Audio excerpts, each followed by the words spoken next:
Our job is to educate the consumer, put their fears at ease, and help them through the process. And mortgage is one of the biggest questions. And, we watched us go from historically low rates, and people are freaking out now about high rates, but it's still historically low.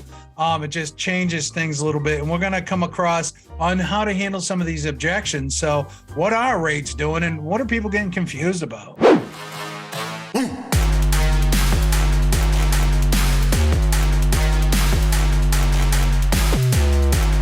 Because the management and transparency is what's very important. So once you submit a referral, you're going to have your own Home Advantage account, and it's going to tell you where everything sits. So if you have 10 referrals that you've sent into the network, it's going to give you all 10 referrals. It's going to tell you every milestone that client is sitting in, whether they're touring homes, whether they're in escrow. And you now can manage through the Home Advantage application as far as what your pipeline looks like for the referrals that you've sent. And so it's pretty sophisticated, and it's all click of a button, guys. All right, looks like we're live. It says we're live, so we're going live. Welcome, everybody. It is St. Patrick's Day 2023, and we are here for the market update with Kate Rezabek from Keeping Current Matters. And we're going to talk about some interest rates and some great questions that your consumer is probably asking, and give you some ideas on how to handle and overcome any of these objections and position you to be the most knowledgeable person in your market. So welcome, everybody. Kate, welcome. How are you? Thank you so much. I am great. I'm so happy to be here. It's always a great Friday to join this group. For sure. This, quite frankly, is one of my favorite things I get to do. And it's also one of the favorite things that I get to be a voyeur on, right? And get to watch this stuff, because I think it is so important for us as professionals to educate ourselves, to stand out a little bit more knowledgeable. And the stuff that we're going to talk about can be used in your marketing collateral. I know KCM does it. I see your videos all over the place. Our job is to educate the consumer, put their fears at ease, and help them through the process.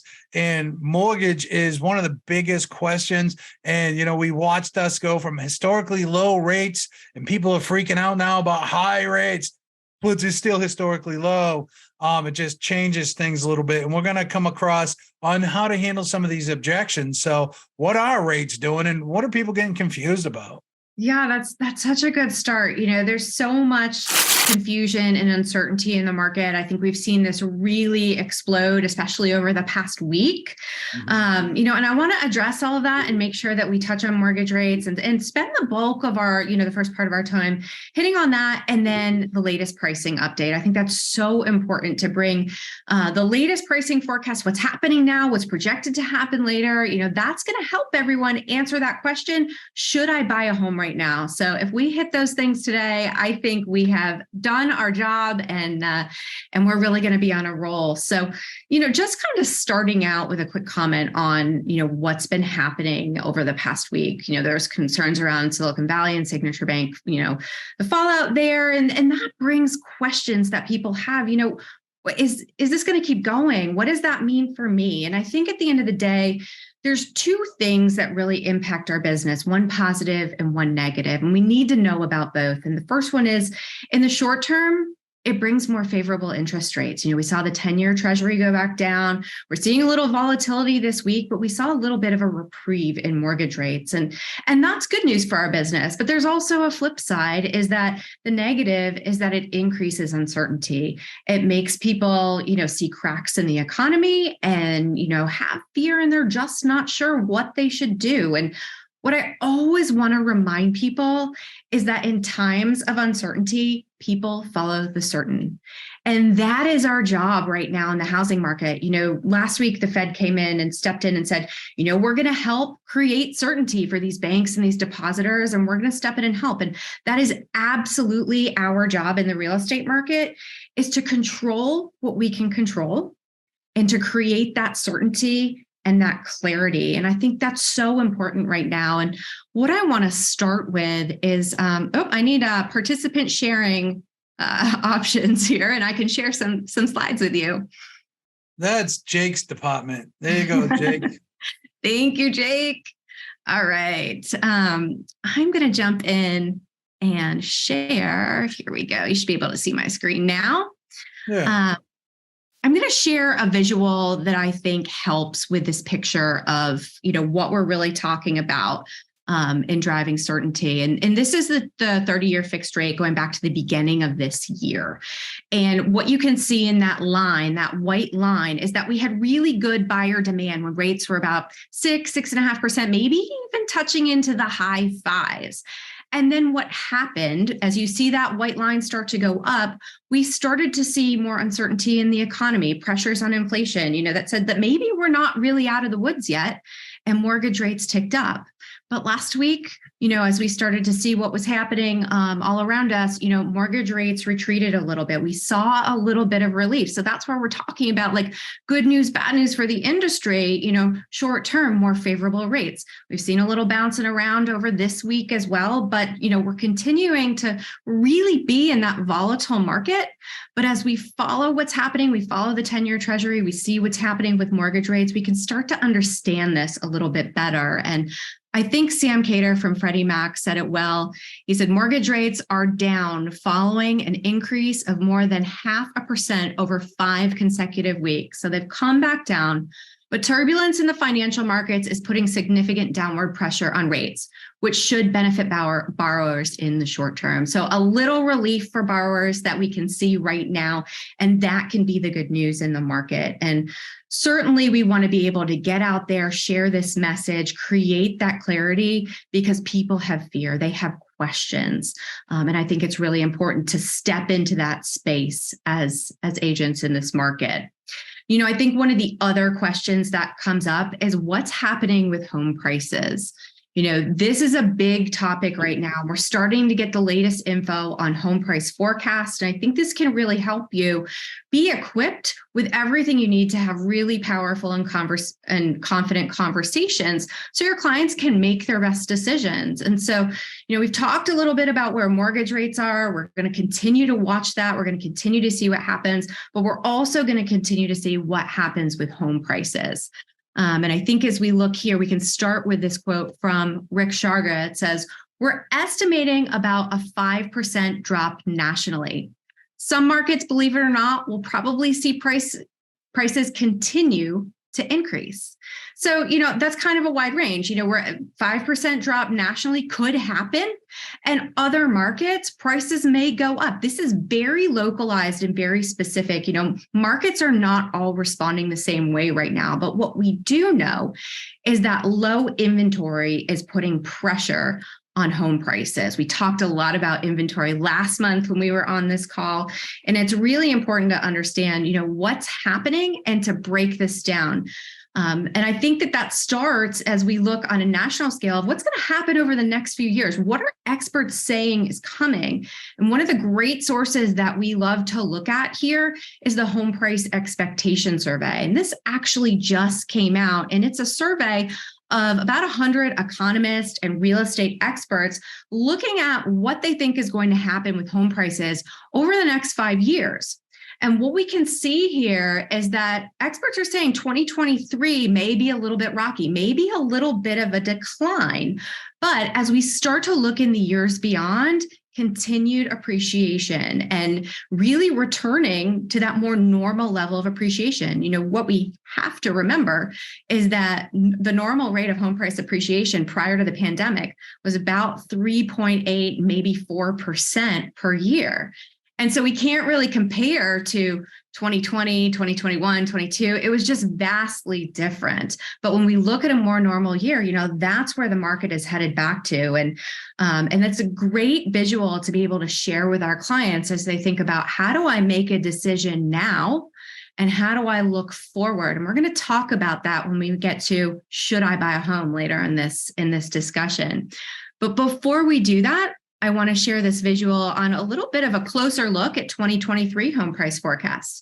Now, these are the latest updates from the entities that we follow. It's a survey of, everyone from Realtor.com saying 2023 home price appreciation should end up around 5%, to Fannie Mae saying, we're going to be down by about 4%. And What we like to do is average them all together because that's what gives us the clearest picture. If you look at just one or the other, you don't get the full view, but we average all these together and it looks like home price appreciation, roughly neutral or flat. So, while home price expectation survey said down by 1.6%, when we average in some of these other experts, we get neutral or flat home price appreciation. And the biggest thing that stands out to me here is that it's not a free fall. It's not prices crashing, falling off a cliff, 20% decline.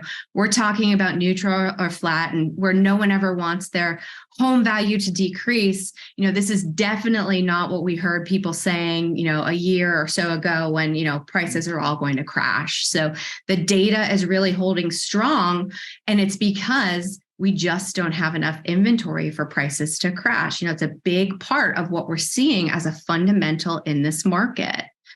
So let's take a look at what Selma Hepp says from CoreLogic. She says, while 2023 kicked off on a more optimistic note for the U.S. housing market, recent mortgage rate volatility highlights how much uncertainty remains.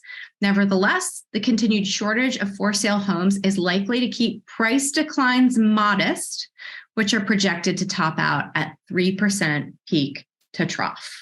So this is really, really powerful. It's talking about the inventory that is keeping pressure on prices and that they are not projected to fall off a cliff.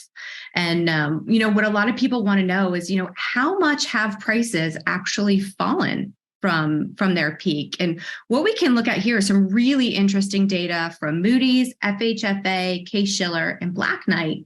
And this is how much prices have declined. And remember, nationally, this is how much prices have declined from their peak in June of last year through December of last year. And if you look at that, they all sort of measure a little bit differently. That's what you see in the variation from down by 1% to down by 2.77%. But this gives you a really good idea of where we are right now, because this has an impact on what our clients want to do today, what they can do in the market right now. They need to understand where prices really are. And if you do a little math, we can play out a scenario here of what does this really mean from peak in June to, if we look out to the end of this year, we can add in, the cumulative number from home price expectation survey that we just saw. They said, home prices would be down 1.6%. If you add that into Black Knight, so let's talk worst case scenario, what we're looking at is home prices to potentially decline by 4.37%. Now, we certainly don't want any home price depreciation by any means, but again, getting back to what we've been saying, this may be a slight decline this year, but definitely not a massive drop off. And again, this is going to vary by market. This is going to be, really impacted by what happens with mortgage rates, what happens with inventory. The Fed is going to meet next week. That's going to have, some downstream impacts on where we see rates go, impacting buyer demand, all of those different things. We're going to continue to watch this, and we're going to continue to watch prices, rates.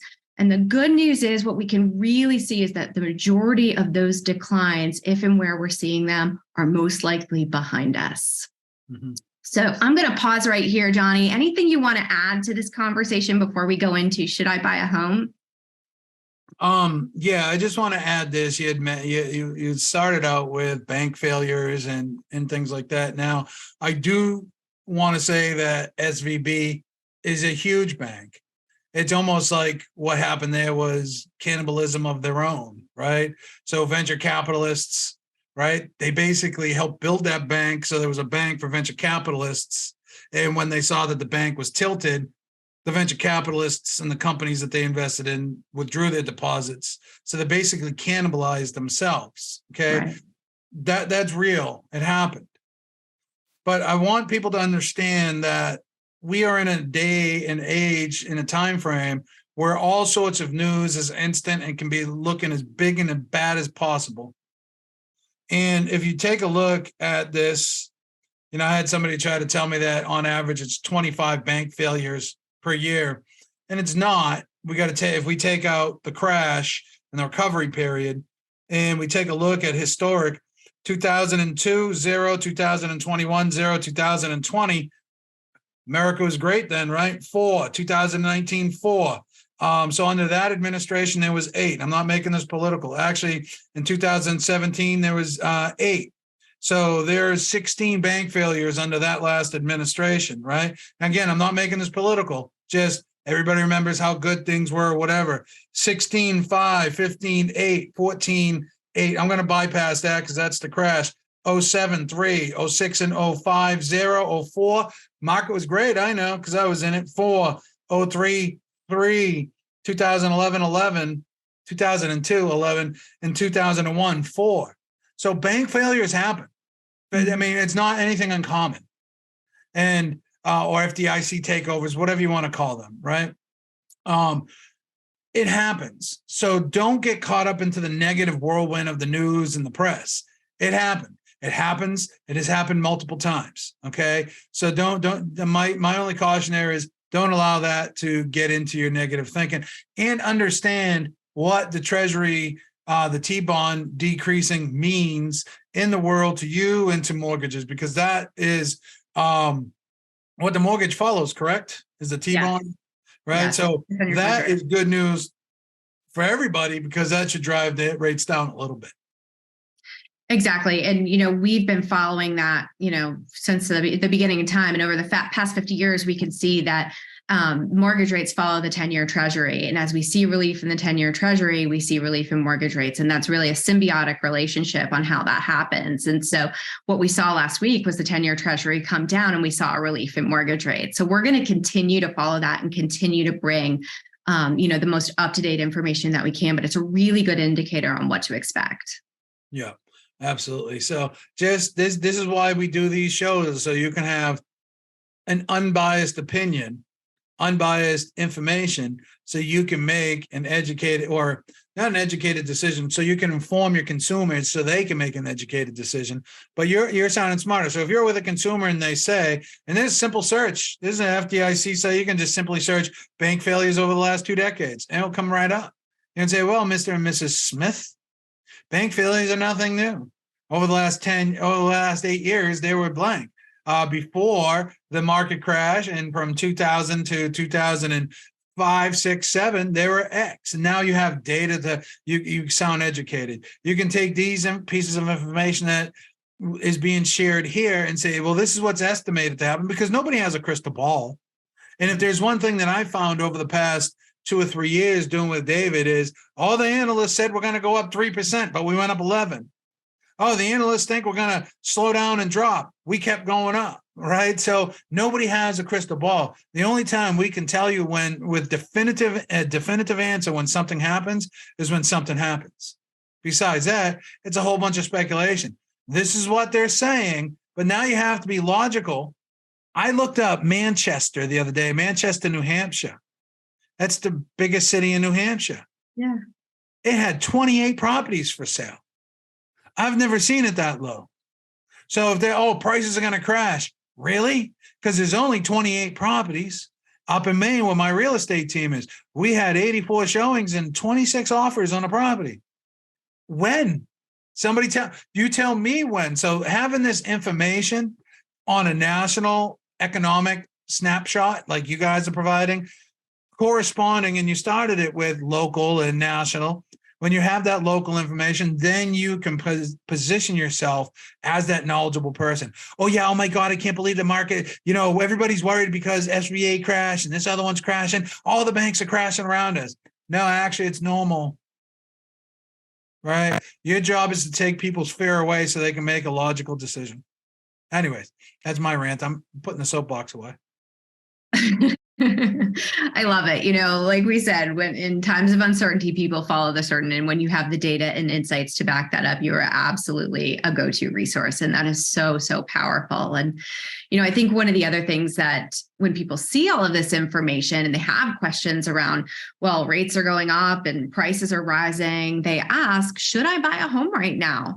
And some people will land on the answer that, no, this isn't the right time for me. But, being able to educate clients on the power of home ownership and how to make that powerful and confident decision is so important. And, we never want to push someone towards something that they're not ready to do. That's not the point, but educating them on, well, what are the benefits and what are the things you should be thinking about so you can weigh out the best decision, that's the game changer. And I think I have a few visuals here that are going to really bring great perspective, and I would encourage you to share them with clients as well, because they're so powerful. Because if someone says, hey, I'm not going to buy a home, the alternative to that is renting. And what we know very clearly is that the median asking rent has been going up significantly over time. Through the roof, no doubt. I mean, rent is going up. That is the bottom line. Now, I can't tell you how much it's going to be next year at this time. We'll cross that bridge when we get to it, but we certainly know it's going to increase.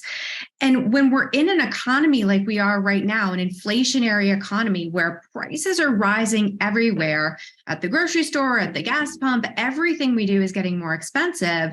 The benefit of home ownership as opposed to renting is locking in that monthly payment. That largest line item on most people's budget is housing, and home ownership helps you lock that in so it doesn't go up every year. You can go 15, 30 years on a fixed rate mortgage, and that price point is going to stay strong. Whereas renting, it just continues to rise and rise and rise. And so when we want to talk about a hedge against inflation, home ownership is absolutely that. And renting has a huge impact on that. So really important that we help people understand why renting or home ownership is so much more powerful than renting, if they're ready, if they're able, for sure. Mm-hmm. The second thing we want people to understand is the power of home price appreciation. And I'm going to go back to the home price expectation survey that we were looking at a few minutes ago. And, as we start to hear people say, looking at 2023, why should I buy a home right now if it looks like they may decrease in value between here and the end of the year? Well, let's flip the lens and think about it from another perspective. You're waiting for rates to go down, you're waiting for prices to go down, but here's the thing, so is everyone else. So if you want to think about the long-term benefits, the long-term of home prices and home gains, we see that they're going to continue to go up over time. We've seen that in history. We see it in this future, in this projection right here. But if you jump back into the market when everybody else does, you get that frenzy, that challenge that we've seen over the past couple of years. There aren't enough homes to go around to meet demand right now. And so being able to purchase right now and see the long-term benefits of home ownership can avoid that frenzy of coming back into the market when everyone else does. Again, not a time to convince anyone, but the data really speaks quite loudly. And if you look at this map right here, this is the percent change in home prices over the past 30 years. And home values have gone up almost 300% over the past 30 plus years. Now that's huge. That's playing the long game. Am I going to be worried about what's happening over the next few months, or am I going to be thinking about long term and what this truly means for me as I step into home ownership? Home price expectation survey said potentially a 1.6% decline this year. And, that's real. I don't want to make light of a 1.6% decline. And we certainly don't know if that's definitely going to happen. It's a projection. But over time, home values increase and appreciate. And that's what we have to remind people, that this is the long game. And if they're ready to play the long game, being able to purchase that home can really, really be impactful, because the number one creator of wealth in this country is home ownership. And if we take that home price expectation survey again, and we do a little bit more math, I love walking through this graph because it's so game changing. Let's say you bought a $400,000 home at the beginning of this year. That's the median price home.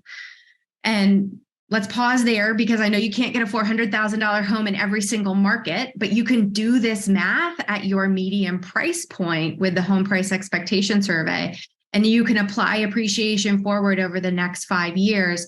And although it may go down slightly this year, it's projected to continue rising for, a $54,000 gain over just a 5-year period. That's not even the full long game if we think about how long people stay in their homes right now. So, $54,000, that's real money. That's starting a business, funding an education, making a move up to your next home. It's so many things, and it's such a powerful wealth generator in this country.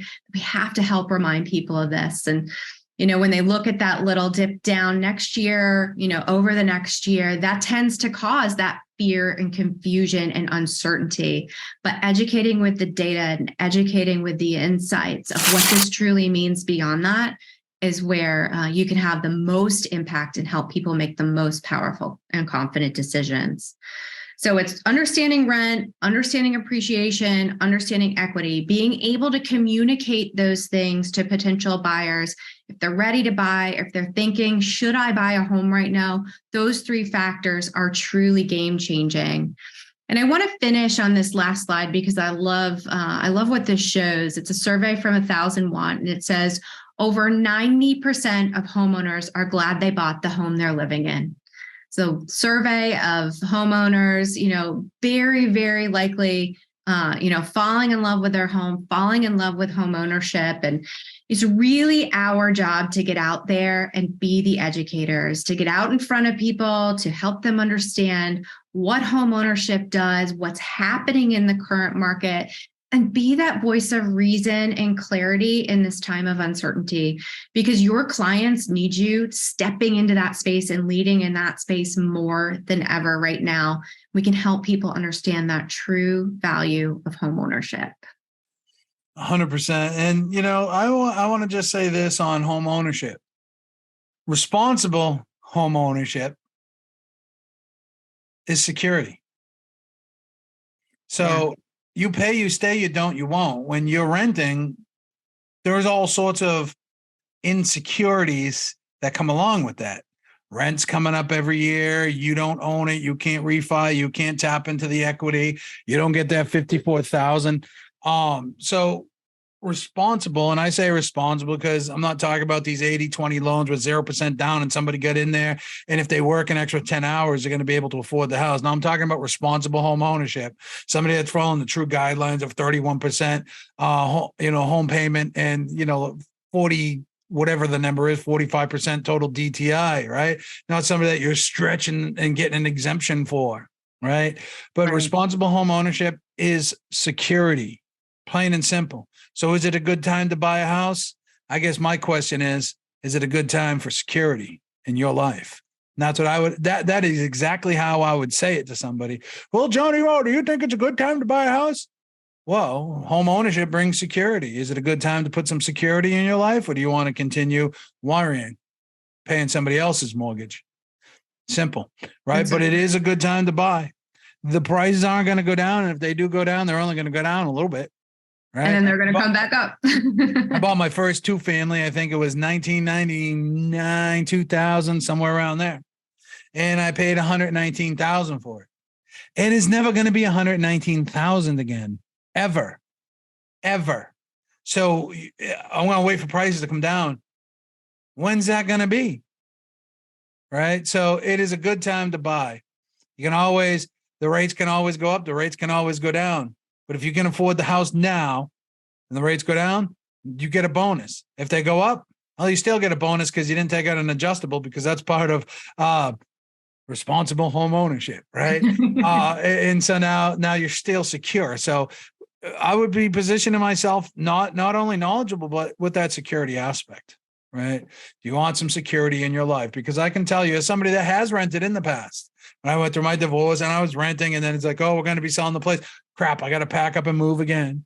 That's not fun. That's not a great way to live for the average person. So build that security, put that security in your life. Be a little different, guys. Think a little bit different. Every agent out there is spending their time in the red ocean. Blue Ocean Strategy says, go do something different, educate yourself, talk a little bit different, just be a little bit different. This stuff right here can really help. And keeping current, Matt, is these slides, you can get these slides, can't you? How do they get these slides? Absolutely. I can send them over to you. If there's what's the best way to distribute them? I'll leave it up to you. Send them over to Jake and he can post them up in the group. Perfect. That sounds great. Yeah.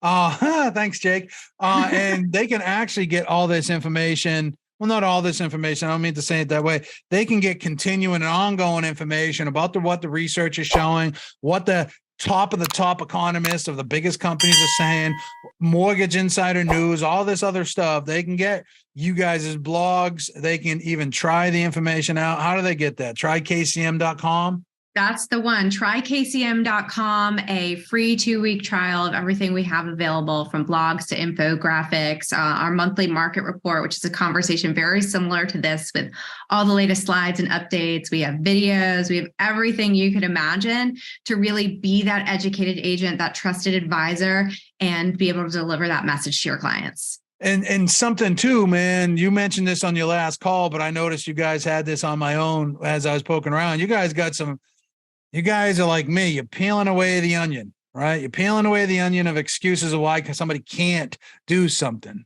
Tell me about this new video thing that you guys have. Oh, it's so great. It's, you pick up your phone, we have an app, and you open up the app and there's a professionally written script, a 60-second script written by our research and content strategy team. And it gives you everything you need to say. So if you're scared about getting on video, you're not sure what to say, you need to be on video. It's an easy all-in-one creator. You just hold up your phone, read from a teleprompter, the visual chart, graph, whatever it is that is talking in that script pops up for you. There's no editing required. You just download it to your phone, put it out on social, text it to your clients, put it on wherever you want to go to get your face on video. You can customize the intro and outro to be specific to you and your market. And it is your own personalized content, which is absolutely game-changing today. Yeah, listen, man, I'm going to say something. It's harsh, but that's what I'm known to do. If you're broke, don't let you be the reason. The tools that exist for you to create content, the tools exist for you to be educated, the tools exist for you to stand out and get more business. Take advantage of it. Go to trykcm.com, get your 14-day free trial. Tell them Kate sent you. We'll be there. Thank you so much. Really appreciate the conversation today, Johnny. Well, I appreciate your conversation and your diligence in what you do. And we'll see you again in probably 2 weeks, I believe. In a month, yes. In a month. Well, drink your green beer, everybody. Bye.